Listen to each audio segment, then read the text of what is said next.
Oi gente, estou preparando um gin tônica aqui, esse clássico que não sai de moda.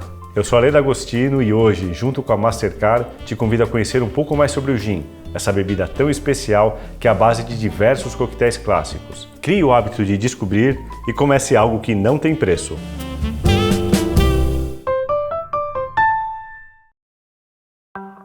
O gin é uma bebida bem antiga e volta cada vez mais a conquistar o público. O gin tônica, sem dúvida nenhuma, é um dos principais motivos por essa popularização. Isso porque é um drink muito versátil. A sua execução é simples, são só 2 ingredientes, mas você pode dar toques especiais. Agora eu vou mostrar para vocês uma maneira de preparar um gin tônica de uma forma inusitada.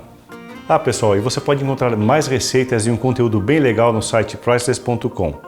Lá você vai encontrar mais maneiras de começar novos hábitos. Dá uma conferida! Eu vou preparar agora com vocês um gin tônica com caju e canela. O caju ele harmoniza muito bem com o gin e a canela harmoniza muito bem com o caju. O gin tem especiarias, canela é especiaria, então eu acho que tudo vai casar bem. Tem um truque aqui. Corte essa pontinha do caju e não utilize ela para não amargar o drink. Eu corto em rodelas não muito grossas nem muito finas. E agora eu amasso um pouco o caju para soltar um pouquinho do suco, mas não é para esmagar muito não. O caju é muito perfumado e se eu amassar demais, vai ficar muito suco e vai predominar demais o gosto dele. Agora eu quebro uma canela em pau e deixo aqui. Para mim o gelo é o ingrediente fundamental de um coquetel gelado. Ele é quem vai equilibrar todo mundo aqui. Graduação alcoólica e temperatura. E quando você mexe com temperatura, você mexe também com textura do drink. Esse gelo eu comprei, mas você pode fazer em casa um gelo de excelente qualidade também. Procure sempre usar uma água filtrada ou, se puder, uma água mineral e evite deixar próximo de alimentos quando estiver congelando para não ter uma contaminação. Agora eu vou dar uma lapidada nele para caber no copo. Essa pedra grande cristalina de gelo é muito boa para esse drink porque ele vai demorar mais tempo para diluir, então o drink fica mais tempo gelado e mais tempo equilibrado.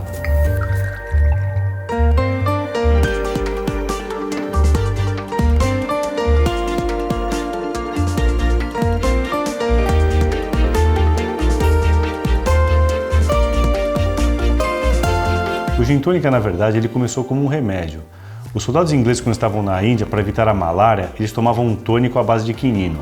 O quinino, para quem não sabe, é a base da nossa tônica, o que deixa amargo. E para ficar mais palatável essa bebida ou esse remédio, eles tiveram a brilhante ideia de misturar com gin. Nisso surgiu o gin tônica. Independente se é remédio ou não, beba sempre com moderação. Batido ou mexido, gin ou vodka. Se existe uma regra de ouro no Dry Martini, é que a taça sempre tem que estar muito gelada. Normalmente um Dry Martini é feito com gin, vermute e uma azeitona, mas também pode ser com vodka. Tradicionalmente ele é feito mexido, mas tem gente que prefere batido. Se você não sabe o que é mexido ou batido, dá uma olhada no primeiro episódio na parte que eu falo sobre técnicas de preparo de drinks. Outra polêmica envolvendo o Dry Martini é sobre a proporção de vermute. O que eu acho importante dizer é, quanto mais vermute, mais suave. Quanto menos vermute, muito mais alcoólico. Então para quem nunca tomou um Dry Martini, eu recomendo um Dry Martini com mais vermute. Se você já é um bebedor experimentado, teste ele com menos vermute, você vai perceber muito mais o sabor do álcool. Aí fica a sua escolha. Eu vou preparar agora a minha receita favorita de Dry Martini. Eu chamo essa receita de 5 para 1. Por que 5 para 1? São 5 partes de gin para uma parte de vermute. Vermute seco, tá, gente? Eu gosto de usar essa proporção que eu acho que é mais equilibrada em termos de sabor e complexidade de vermute para gin. Mas às vezes, quando eu tomo um dia mais quente, eu tomo ela um pouquinho mais diluída. Então eu tomo uma 2 para 1. 2 partes de gin para uma de vermute. Não existe uma receita certa, existe a receita que você prefere. Normalmente as pessoas mexem 10, 15 segundos. E agora, para finalizar meu Dry Martini, eu pego a taça que está bem geladinha aqui no meu freezer.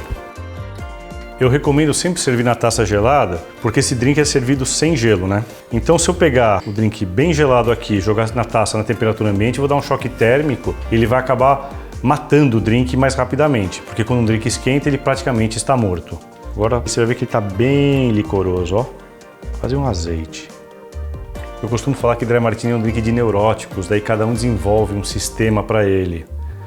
A minha questão é o seguinte, eu sempre faço 11 furos na azeitona antes de servir e nunca faço mais ou menos. Eu furo a azeitona para soltar um pouquinho da salmoura dela. Eu finalizo ele com um twist de limão siciliano, Sempre lembrando a casca aqui para liberar os óleos essenciais. Agora meu Dry Martini está perfeito. Um fato que é inegável é que o Dry Martini é um ícone centenário da coquetelaria. Ele está presente na nossa cultura, em filmes, livros, séries de TV, ou seja, ele é praticamente um patrimônio cultural da humanidade. Saúde! Bem pessoal, como eu disse anteriormente, existem diversas maneiras de preparar um bom Dry Martini. Agora é sua vez de encontrar a sua receita, a sua medida ideal. Isso é Priceless. E no próximo episódio vamos falar de uma família de bebidas que eu adoro, o whisky. Bem, vou ficando por aqui, mas não se esqueça, continue com a gente e vamos começar o que não tem preço.